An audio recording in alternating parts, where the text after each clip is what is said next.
Olá.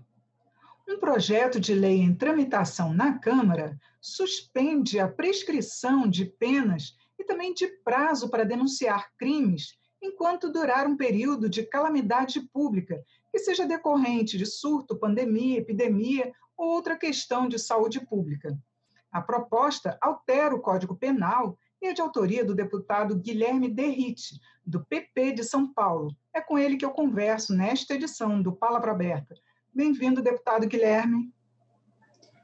É um prazer estar aqui com vocês e poder comunicar a toda a população brasileira que nos assiste sobre esse projeto de lei e tantas outras demandas aqui da Câmara dos Deputados. Queria que o senhor explicasse o conteúdo total do projeto, se abrange todos os crimes, como é que vai ser essa suspensão por algum período fixo. Explica para a gente.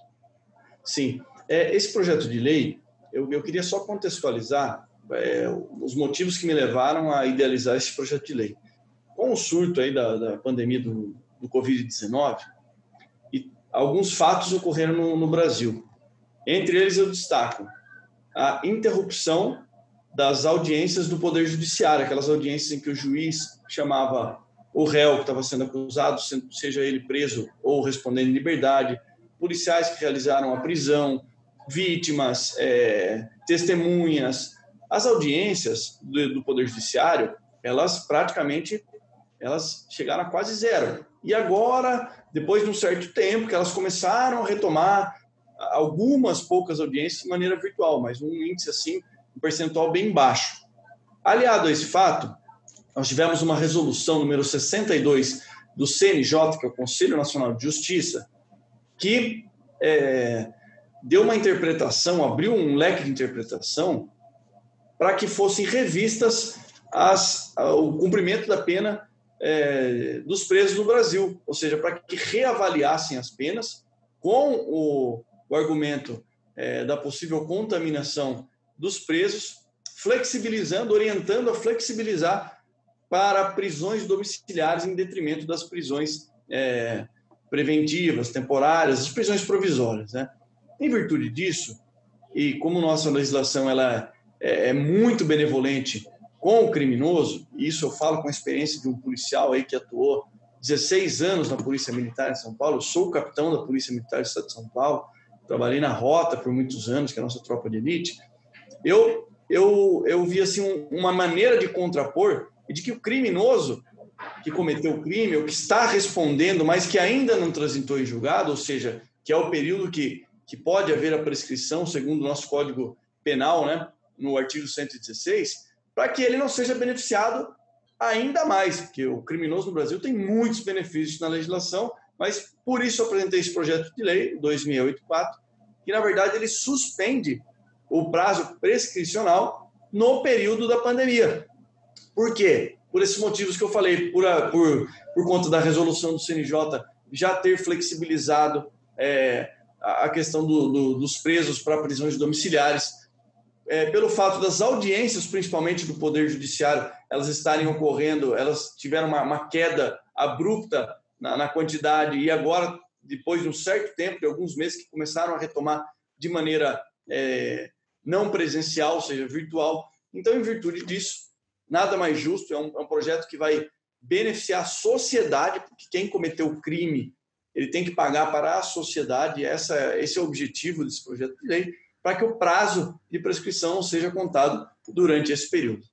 Agora, deputado, alguns países, como a França, a Alemanha e até a Argentina, eles já têm na lei essa suspensão do prazo enquanto durar uma calamidade pública, mas não só de saúde pública. O projeto ele também prevê, ou seja, pode ser depois, se ocorrer algum outro problema que seja decretado um estado de calamidade pública, e aí ser suspenso também, ser prescricional, esse prazo prescricional? Exatamente, essa é a ideia. Tudo que foge da normalidade e que altera, principalmente a condição a possibilidade punitiva do Estado, e mais do que isso, daquele que cometeu o crime, né? Porque, na verdade, quem comete um crime, ele tem que pagar para a sociedade. Então, não só nesse período agora, não está restrito a dezembro de 2021, como algumas legislações que nós aprovamos aqui, ela deixa fixado no nosso Código Penal para possibilidades futuras, caso venha a ocorrer, que o prazo prescricional ele seja suspenso. Agora, teve, por exemplo, um aumento muito grande de casos de violência doméstica. Esse tipo de crime, por exemplo, pode ser mais facilitar para as pessoas denunciarem, no caso, com esse prazo estendido? Na verdade, ele vai proteger as vítimas de todos os crimes. Agora, é claro, né? Em virtude do isolamento ter ocorrido até de uma maneira exagerada no Brasil, mas é uma outra questão que eu não quero entrar no mérito. Esse é o meu ponto de vista. Mas por conta das pessoas estarem mais próximas de casa. E, além disso, os crimes de violência doméstica, eles serem cometidos por companheiros, pessoas que convivem no mesmo ambiente ali da residência, do familiar, que a vítima convive, os índices aumentaram muito. Então, ele vai proteger, inclusive, essas vítimas. As mulheres, que realmente, né, é uma tristeza, mas, infelizmente, aumentou o número de casos aí de violência contra as mulheres, por conta desse período aí de isolamento. E o projeto, ele vai proteger, inclusive, as mulheres, na medida em que essas vítimas, né, esses agressores, quando do cometimento do crime, e ainda não transitado em julgado, né, após o registro da ocorrência, o processo, enfim, que esse prazo prescricional aí, ele não seja contado durante o período da pandemia. Ressalto também, relembro que eu tenho um outro projeto de lei que fala sobre ação penal pública incondicionada nos casos de violência contra a mulher, que a nossa legislação hoje depende da queixa, da representação da mulher para o prosseguimento da ação penal. E no meu ponto de vista, isso não deveria ser assim. Por quê? Justamente porque o percentual de mulheres que convivem com o agressor, ele é altíssimo.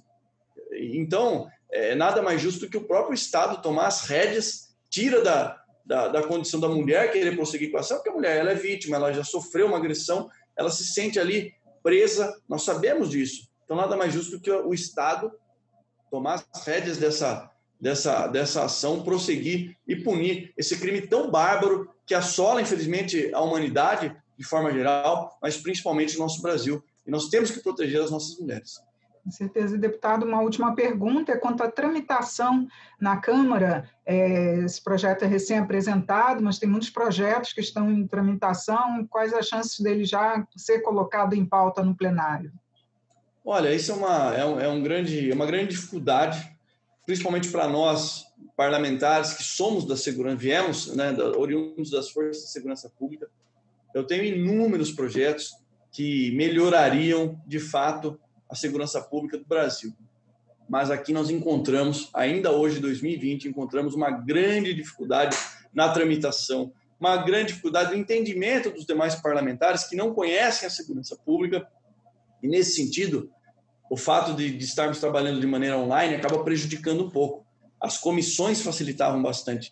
O debate na Comissão de Segurança Pública, o esclarecimento, até para a bancada feminina, nós acabamos de falar do caso de crimes de violência doméstica. A bancada feminina, eu tenho certeza que iria, em sua maioria, compactuar com essa minha ideia, entender, após as minhas explicações, o debate exaustivo e explicativo. Então, eu creio que assim que voltarmos aos trabalhos normais, esse projeto tem grande chance de avançar, ser aprovado nas comissões e, posteriormente, no plenário da Câmara dos Deputados.